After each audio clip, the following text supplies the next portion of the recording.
Okay? They're responsible. Then after that, teenage fiqh deals with umrah and hajj and the actions of marriage and things like that. Because now you're getting older, you get your own money, you can go do these other things. Zakah, you understand?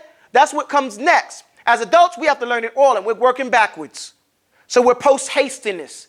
Post-haste. We're beyond time. So, this is a mukhtasar. This is the short and summarized version. Basic fiqh. We're going through the meat and potatoes of this issue. However, don't tuqilluhu. Don't look at it small. Ali ibn Abi Talib, he used to say, خَيْرُ الْكَلَامِ مَا قَلَّ وَدَّلَّ وَلَمْ يَطُلْ فَيُمَلَّ. He said that the best speech is what is a little bit, but it brings a lot of proof, and it's not long-winded so that you get bored. And you know, Ali was the wisest man after the prophets. Here, I just want everybody to know that the mukallaf is the one who, every one of us who's an adult is responsible, and you have to answer up to Allah. The first thing you have to know after that is that the rulings are 5. How many rulings are there? 5 rulings. Everything in your life, every action, every single thing you do is one of 5 things. It is either haram, it is either wajib, meaning obligatory. Haram meaning haram. Astaghfirullah. Haram meaning, you know, what does haram mean? Astaghfirullah. Help me out, Ibrahim.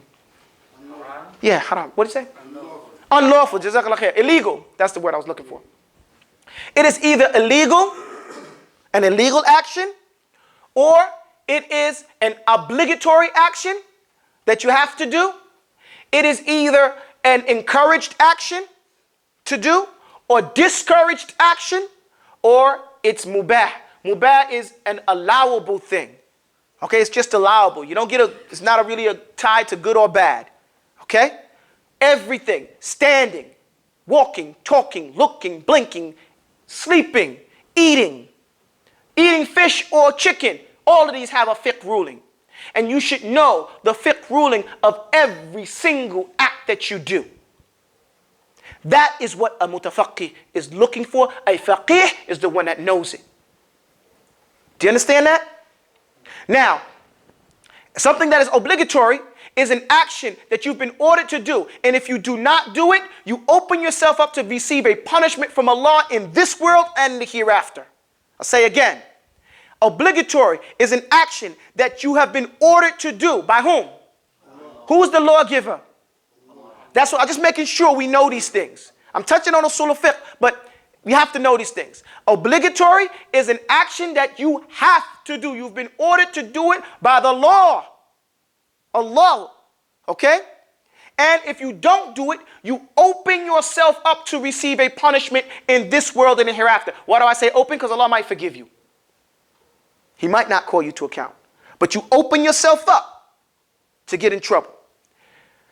Makruh, or something that is, I shouldn't do it that way. No. I said obligatory. Illegal. An illegal act, I said no. An illegal act is an act that you've been ordered not to do. It's the opposite of obligatory.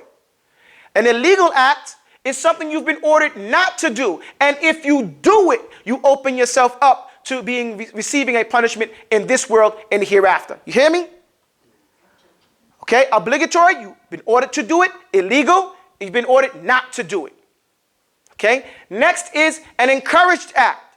An encouraged act is an act that you've been encouraged to do, that you've been told, do this thing. You've been told to do it, but it has not been made obligatory upon you. Here again, a mustahab, an encouraged act, is an act that you've been told to do, but it has not been made obligatory upon you. So if you do it, you get a reward. And if you do not do it, you do not get a punishment. Say again. If you do it, this is the thing that's been encouraged, you receive a reward. But if you do not do it, you do not receive a punishment. You hear me? The discouraged, the makruh, the thing that you've been discouraged to do, it's been called hated. It's something that you've been told, do not do this thing. Do not do this act, but you haven't been ordered. No, but you haven't been told you're going to receive a punishment if you don't do it. You've been told not to do it. You've been ordered not to do it. But you haven't been told that you're going to receive a punishment. It's very important that you understand that point, because when we get into the usul al-fiqh, you're going to understand you haven't been told you're going to receive a punishment. Okay? The other thing about it is that you see and find people in the sunnah doing it, so that you realize that it has not been made completely haram. Okay? Like standing up and drinking. You've been told not to stand up and drink. You've been told not to do it. But you find Ali ibn Abi Talib standing up in front of the Kaaba saying, hey, Sahaba, saying that, hey, you guys, look at this. I'm drinking standing up. Saying that to make a point that yes, it's something that you shouldn't do. You shouldn't do it. But you're not going to receive a punishment for doing it. Do you understand that? Next thing is the mubah, or the allowable thing. The allowable thing is something that there has been spoken about.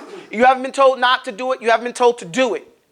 You're not going to receive a punishment if you do it. You're not going to receive a reward for doing it in and of itself, independently. However, with an intention, it may become haram, or it may become halal, or allowable. For example, walking. Walking is mubah. You don't get a reward for walking unless you have the intention of walking to the masjid. Now that walking is obligatory, or it could be mustahab if you got a car. Okay? Encouraged. So you're walking to the masjid. While you're walking to the drugstore to buy some weed, or to drink some alcohol, or to go visit some nasty girl, then that's haram walking. You see how something normal that's allowable has become haram? So it's all, so the thing that's mubah, it can flip. Or I'll give you another example. You eating chicken or fish. Who cares? It's both allowable, right? Chicken or fish. However, if you say I'm going to eat fish because I don't want to get, high cholesterol and I could live longer and be a mujahid or teach my children, then that becomes something that's mustahab, right? Or if you say you're going to eat chicken because it's cheaper and I want to save money so I can go make hajj, then that thing becomes mustahab too. It's all tied to attention, where, chicken sometimes is cheaper than fish, right? Okay, so, have to understand that. Can we go on? It's just a few more minutes. Go down. Basic fiqh. Fiqh means understanding as a terminology. It means what was intended for one to do by the law. Here, of course, we mean Islamic law. Fiqh, at any level, breaks down life's interactions into 3 types. There are only 3 types of interactions in fiqh. What are the 3 types of interactions? You and your Lord, the slave and his Lord. The fiqh the slave has to have between his interactions and dealing with his laws. We call this what? Worship. Okay? We call this acts of worship. The next fiqh is the slave and his community. How the slave interacts with his community. In his first community, we mean his wife and his children, and his family, and his general small community. The next is the fiqh between the slave and his government. That's the obligation the slave has for fighting jihad behind the imam.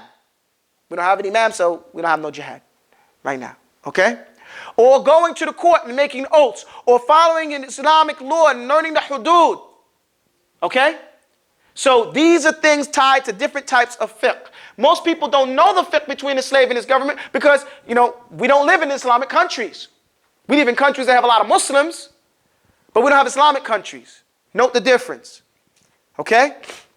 Say what you want about any place in the world, we don't have Islamic countries. Okay? Like that. Okay? So, we have some good close things. I want a good mention, go out to Saudi Arabia and the Emirates and Nigeria in the north.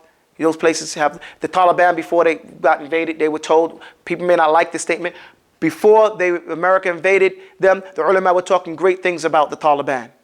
Okay? Like it, hate it, who hate it, the truth is the truth. People were saying very good things about the Taliban ulama before that, and then afterwards things seemed to change. Wallahu a'lam. Okay? So these places have a good mention. I wouldn't say to go there now, to Afghanistan now. We used to have the joke that the Quran is taught in this place and Quran is recited this place, but it is practiced in this other place, and that place was Afghanistan.